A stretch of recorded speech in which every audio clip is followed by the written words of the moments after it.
महबूब मुस्तफ़ा करीम सल्लल्लाहु अलैहि वसल्लम जे सदके अल्लाह साईं असांजे गुनाहन ते पर्दो ॾिनियूं बीठो आ।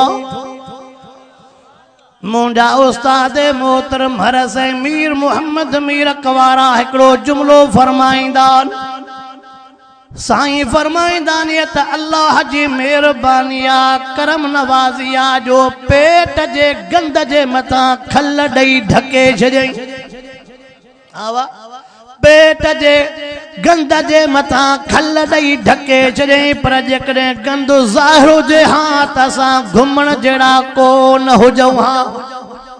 आवा सही अल्लाह करीमा अल्लाह जो नेमतूं तमाम घणियूं पर असां बेक़दरा।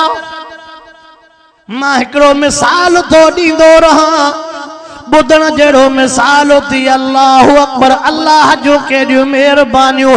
असांजा पेर काथे बीठा आहिनि शहर मुबारकपुर तालको ठुल्लु उते हिकिड़ो कारी साहब आ मुंहिंजो दोस्त आ उनजो भाउ बि मुंहिंजो दोस्त हो वेचारो वफ़ात करे वियो। मां ताज़ियत जे लाइ वयोमांसि। ॿुधजांइ ॻाल्हियूं। कारी साहब मूंखे ॿुधायो असांजे वॾे भाउ खे गुर्दे जो मसइलो डॉक्टर न चो गुर्दे जो इलाज थींदो पर पहिरियों तव्हां 25-30 लख एडवांस में जमा करायो बकाया बाद में दीजो। अवल घणा ॿुधो मुसलमानो 25-30 लख एडवांस गुर्दे जे लाइ पर पोइ बि गारंटी न थई अल्लाह साईं छड़ो तोखे मूंखे जो एडो महांगो गुर्दो ॾेई छॾियो आहे। ॿुधा रब घणा पैसा वरता अथई उन गुर्दे के ठीक करण जे लाइ। डॉक्टर तो चवे त 25-30 लख ॾे इलाज थींदई पर गारंटी उन रुपयो बि न वरितो आहे ॾिनो बि गारंटीअ वारो। आवाज़ ओ मुसलमान तवज्जो कर। कारी साहब चयो असांजो भाउ ज़ियाउद्दीन अस्पताल में दाखिल हो 24 कलाक मशीन जे ज़रिए साह खणायो। छाजे ज़रिए 24 कलाक मशीन जे ज़रिए साह खणायो।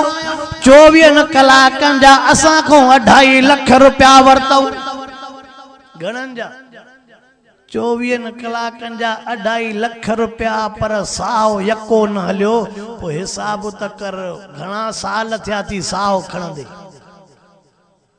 थोड़ो हिसाब कंदो हल न। हा साईं 2.5 लख 24 कलाकनि जा पोइ उमिरि घणी थी 60 70 80 90 ताईं जेकॾहिं उहो हिसाब करई बिल वठई त को ॾेई सघंदो। वइल तउदू नेमतल्लाहि ला तुहसूहा। टियों मिसाल ॾियां